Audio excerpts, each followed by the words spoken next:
Inilah kisahku, sebuah rahasia yang selama ini kusimpan rapat-rapat dan penuh penyesalan, tapi juga mengharukan. Berawal dari rasa benci yang perlahan berubah menjadi gejolak batin yang tak masuk akal. Dan itu terjadi di antara aku dan ibu mertuaku sendiri. Semua berawal saat aku masih numpang tinggal di rumah mertua. Sebelum lanjut ceritanya, mohon like dan subscribe-nya ya. Terima kasih.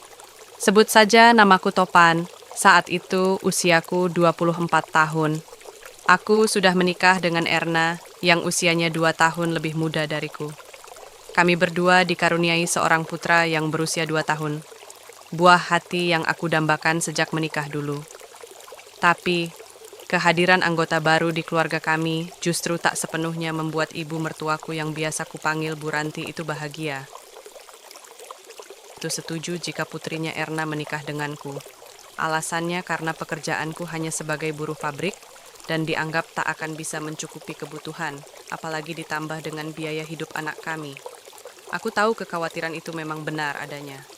Tapi dari cara Bu Ranti menunjukkan ketidaksukaannya, itu sungguh membuatku sedih. Hampir setiap hari di rumah terasa dingin. Hari-hariku dipenuhi dengan sindiran halus dan tatapan sinis yang justru membuat hati ini semakin sesak. Kamu itu laki-laki, harus punya mimpi yang lebih besar. Erna harusnya bisa hidup lebih layak.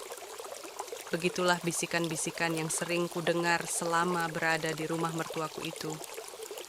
Berbeda sikap dengan bapak mertuaku, Pak Rustam. Beliau justru baik sekali padaku.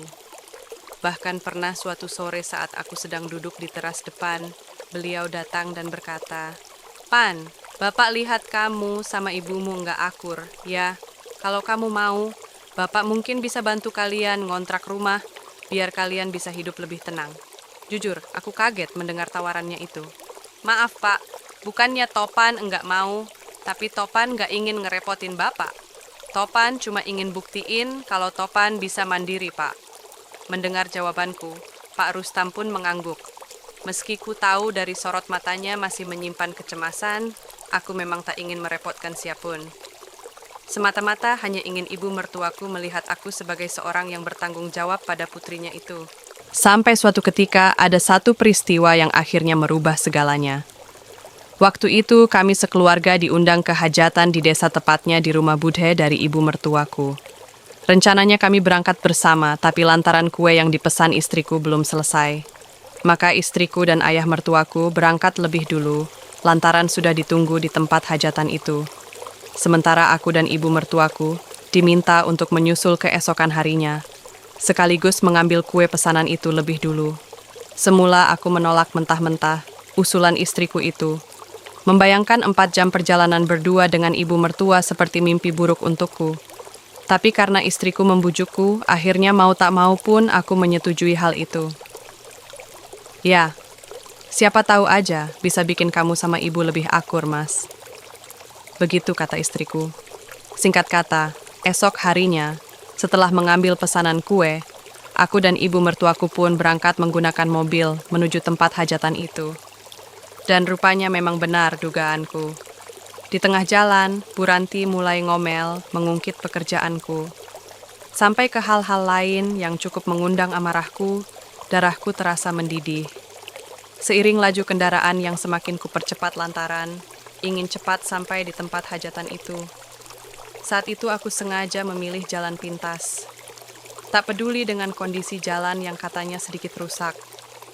Bagiku yang penting perjalanan itu cepat sampai lantaran sudah tak betah dengan omelan ibu mertuaku. Sampai seperempat perjalanan. Mungkin karena lelah, suara omelan itu berubah menjadi hening.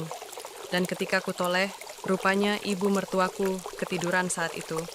Akhirnya kembali kupelankan laju mobil sambil sesekali melirik ibu mertuaku. Untuk pertama kalinya kulihat, beliau nampak begitu damai. Jelas berbeda ketika ia ketus dan ngomel padaku. Sekilas wajahnya memang mirip dengan istriku. Hanya saja aku yakin beliau pasti lebih cantik jika sama-sama seumuran dengan istriku. Tapi ada satu yang membuatku sedikit terpaku. Kebetulan beliau menggunakan rok selutut sehingga tak hayal lika-liku jenjang kaki itu sedikit mengganggu gejolak itu. Entah dari mana datangnya ide iseng itu.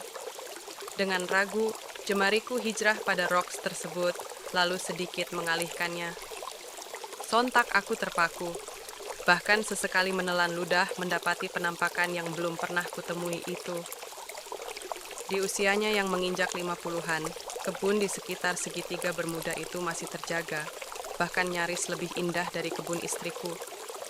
Terdapat pula tanaman hias di sekitar pintu gerbang yang justru membuat jakunku naik turun. Sayangnya hal itu tak lama, lantaran mendadak mobil mulai melewati jalan terjal, ditambah hujan mulai turun. Buru-buru kubetulkan lagi rocks itu seperti semula dan kembali fokus. Hujan yang semakin deras membuat kabut tebal mulai menutupi pandanganku. Terpaksa mobil melaju pelan, sampai akhirnya mendadak kami dihadang oleh beberapa warga yang berjaga di sekitar jalanan. "Maaf mas, ada longsor yang menutup jalan, mending cari tempat berteduh dulu," kata salah satu warga di tepi jalan. "Apa enggak ada jalan pintas, Pak?" "Enggak ada, Mas. Daripada nanti terjadi apa-apa, mending berteduh dulu di sana," katanya sambil menunjuk arah penginapan terdekat. Ibu mertua yang sempat mendengar warga bicara tadi pun ikut terjaga. Tapi bukannya ikut panik, beliau justru memulai lagi omelannya. "Coba, kalau kita berangkatnya sama-sama, pasti enggak kayak gini kan?" Aku yang sudah jengah mendengarnya pun hanya diam. Tanpa pikir lagi, aku pun balik arah mengikuti arahan warga tadi. "Loh, mau kemana ini, Pan?" "Cari tempat neduh dulu, Bu. Besok baru kita lanjutin perjalanan." Mendengar hal itu, ibu mertua mulai kebingungan. Dan begitu sampai di depan penginapan, "Pan, yang benar aja kamu. Ngapain berteduh di sini? Nggak ada tempat lain, Bu. Lagian mau kembali ke rumah kan jauh." Sejenak beliau berpikir sampai tak lama kemudian, "Ya udahlah, terserah kamu aja." Begitulah, kata mertuaku, sebelum akhirnya aku memesan 2 ruangan terpisah. Tapi sayangnya hanya ada 1 kamar yang tersisa dan terpaksa kuterima daripada harus kebingungan mencari tempat teduh lainnya. "Ih, kamu gila atau enggak ada uang sih, Pan?" kata Bu Ranti pas kami udah di dalam kamar. "Ya gimana lagi, Bu, cuma tempat ini aja yang tersisa. Semuanya sudah habis dipesan." "Ah, alasan saja kamu." Alhasil, aku dan mertuaku pun mau tak mau menempati 1 ruangan itu. Memang ruangan itu cukup luas, hanya saja di sana hanya ada 1 dipan, dan itu pun dengan ukuran minimal. Sesampainya di dalam, Bu Ranti langsung bergegas ke kamar mandi. Sementara aku memilih bersantai di dipan, mencoba menenangkan diri. Tapi tak sampai semenit kemudian mendadakku terima 1 pesan WA dari istriku dan hal itu membuatku sedikit panik. "Mas, di mana? Kok belum sampai?" Sejenak aku menoleh ke kamar mandi, memastikan Bu Ranti masih di dalam sebelum akhirnya membalas pesan itu. "Masih di rumah, Dik. Hujan deres di sini. Mungkin besok berangkat ke sana." Saat itu aku memang sengaja beralasan dan tak mengatakan yang sebenarnya. Lantaran khawatir istriku akan berpikir macam-macam, apalagi harus berdua dengan mertua di penginapan. Setelah membalas pesan tersebut, bersamaan dengan itu, Bu Ranti keluar dengan menggunakan handuk. Wajahnya masih nampak ketus, tapi aku malah terpaku, bahkan bisa dibilang melongo memperhatikannya. Ada gejolak aneh yang tiba-tiba timbul, terutama pada handuk yang nampak tak cukup menampung anugerah itu. "Hi, kok malah bengong? Mandi sana," kata ibu mertua membuyarkan lamunanku. Iya Bu, ini juga mau jalan," kataku salah tingkah. Lalu buru-buru masuk meninggalkan ibu mertua yang rupanya sedikit tersenyum melihat tingkahku. Tapi baru saja masuk, lagi-lagi aku dikejutkan oleh sesuatu yang tergantung di balik pintu. Ya, segitiga Bermuda Hindia yang kuyakini milik ibu mertuaku. Mungkin karena terburu-buru atau apa beliau lupa untuk membawanya. Entah pikiran dari mana, aku justru mengambilnya. Serta-merta semerbak wangi gerbang kehidupan itu membuat pikiranku kemana-mana. Aroma yang jelas berbeda dari yang pernah kutemui sebelumnya. Makin semrawut pikiranku dibuatnya. Bahkan gejolak yang tak semestinya hadir justru makin menjadi-jadi saja. Akhirnya buru-buru ku selesaikan urusan mandi itu. Berharap pikiran bayiku mereda. Tapi bukannya mereda. Pikiranku makin semeraut. Ketika selesai mandi dan membuka pintu, nampak ibu mertuaku rebahan di depan membelakangiku. Dua benua baik di balik dress itu lagi-lagi seolah menyapaku. "Kalau ngantuk istirahat aja, Bu," kataku menawarkan lantaran kulihat beliau juga beberapa kali menguap. Ibu mertua menoleh. "Lah, terus kamu di mana? Masa harus berdua?" sahutnya dengan wajah ketus. "Yah, gimana lagi, Bu? Yang benar aja kamu. Masa mertua sama menantu?" katanya lalu kembali berbalik. Aku yang lama-lama jengkel dengan perkataannya itu pun menjawab, "Ibu enggak perlu khawatir. Lagian enggak mungkinlah Topan sampai umum." Beliau tak menjawab. Dan semenit kemudian, dengkuran pun terdengar. Sore pun beranjak malam. Selama itu pula aku memilih duduk di kursi menenangkan pikiran. Meski di depanku terdapat panorama yang sedari tadi menyapa batinku, aku berusaha mengalihkan gejolak itu dengan mengotak-atik ponsel. Tapi yang ada netraku terus-menerus tertuju ke arah mertuaku. Ingatan tentang bayangan di mobil dan segitiga bermuda tadi lagi-lagi memusik batinku. Aku tahu itu keliru, tapi entah kenapa seperti ada bisikan yang kuat yang seolah memintaku membalas semua sindiran dan sikap ketusnya itu. Pikiranku kalut dan perang batin terjadi. Tapi rupanya aku kalah. Aku kalah mengendalikannya dan justru beranjak memadamkan lampu sejenak aku rebahan di sampingnya dan dengan ragu kupiuk beliau saat itu. Sontak saja Bu Ranti kaget bukan kepalang, "Loh, apa-apaan ini, Pan?" katanya dengan suara tercekat sambil menghalau niat mulia itu. Sementara aku yang memang sudah dilanda kebaikan justru tak menggubrisnya. Aku berusaha membawa ibu mertua hanyut akan nirwana. Dan rupanya suasana mulai berubah ketika jemari itu telah hijrah pada gerbang kehidupan dunia. "Ah!" Seruan yang semula terdengar marah pun berubah menjadi seruan ramah dan menerima. Begitu pula dengan sambutan yang kuhaturkan justru dibalas. Seolah memberi isyarat padaku jika beliau juga menantikan kebaikan itu. "Harusnya kamu ngomong dulu, katanya sebelum merubah haluan negara." Di tengah kegelapan dan suara hujan, kami saling memberi perhatian pada setiap sajian kebaikan yang ada. Dan selanjutnya, ya aku nggak pernah menyangka malam itu menjadi malam paling berkesan. Aku merasa dinding yang selama ini beliau bangun akhirnya runtuh seiring laju perahu motor melewati gerbang kehidupan. Tak terhitung berapa kali banjir bandang melanda karena yang ada di pikiran kami hanya keceriaan dan canda tawa di setiap suasana. "Kamu kok nekat toh, Pan?" tanyanya sambil mengatur kembali laju angin itu. "Ya, maaf Bu, habisnya Topan enggak." Aku setengah menyangkal dan setengah mohon maaf padanya. Tapi bukan kemarahan yang kudapat, justru sebuah senyuman tulus yang memang jarang kulihat. "Ya udah, yang penting jangan ada yang tahu ya, Van," katanya dengan mata berkaca-kaca. "Ya, enggaklah, Bu. Kan Topan juga yang malu." Dan rupanya kebaikan itu tak hanya sampai di situ saja. Setelah spirit dalam diri mereda, kebaikan itu berlanjut hingga menjelang subuh tiba.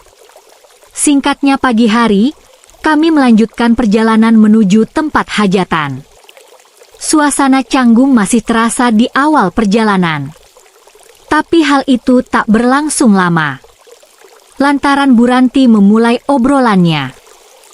"Van, tadi malam ibu kaget loh," katanya sambil ketawa kecil. Nampak ia lebih ceria dari biasanya.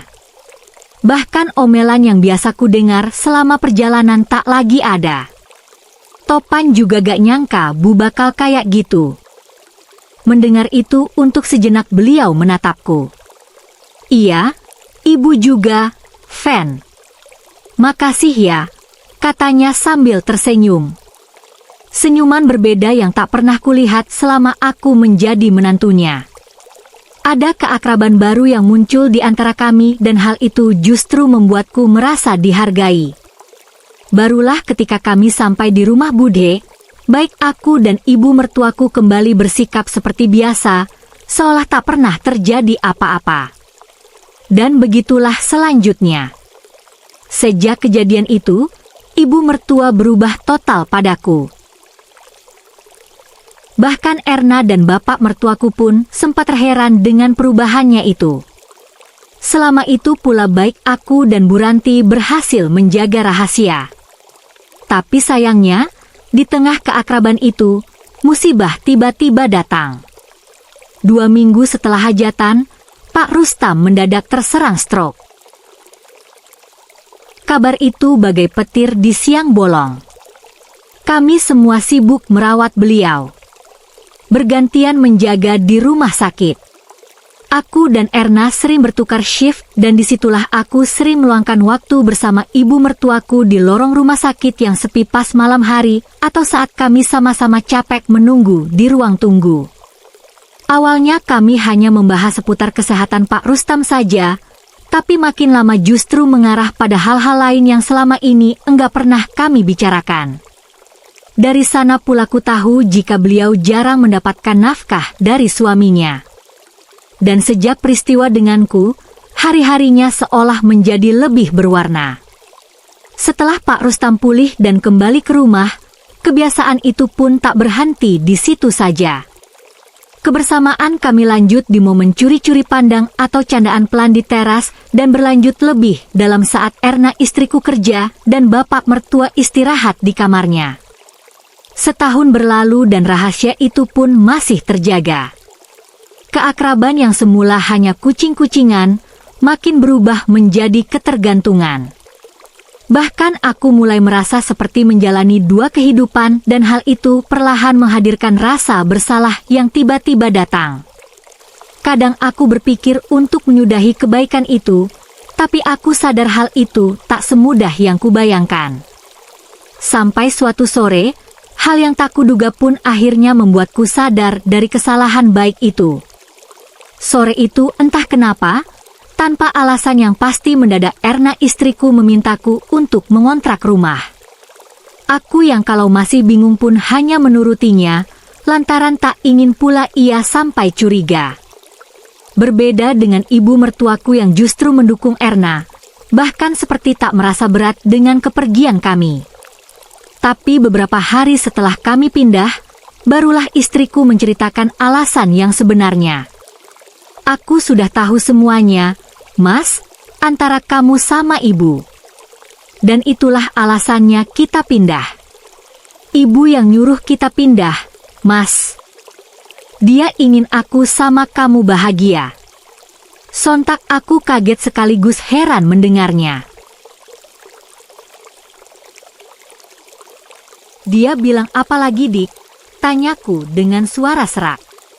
Erna menoleh ke arahku dan sambil menangis ia berkata, dia memang gak pernah membenarkan apa yang sudah terjadi, tapi dia ingin aku sama kamu hidup tenang tanpa dihantui rahasia. Dia juga gak pernah nyangka bakal bisa sejauh itu dan semua gara-gara sikapnya yang dari awal enggak baik sama kamu. Makanya dia ambil tanggung jawab penuh untuk mengakhirinya. Saat itu barulah aku tahu kalau Bu Rantilah yang ingin mengakhiri kebersamaan kami. Sebuah penebusan yang terlalu berat, tapi juga ada kelegaan dalam diriku. Aku tak bisa berkata-kata. Hanya air mata yang mengalir lantaran Erna justru memaafkan kesalahanku dan ibunya. Hanya saja berkat pengakuan itu pula akhirnya baik aku dan Bu Ranti tak lagi menyimpan rahasia. Dan sejak itulah kami memulai hidup baru tanpa bayang-bayang masa lalu.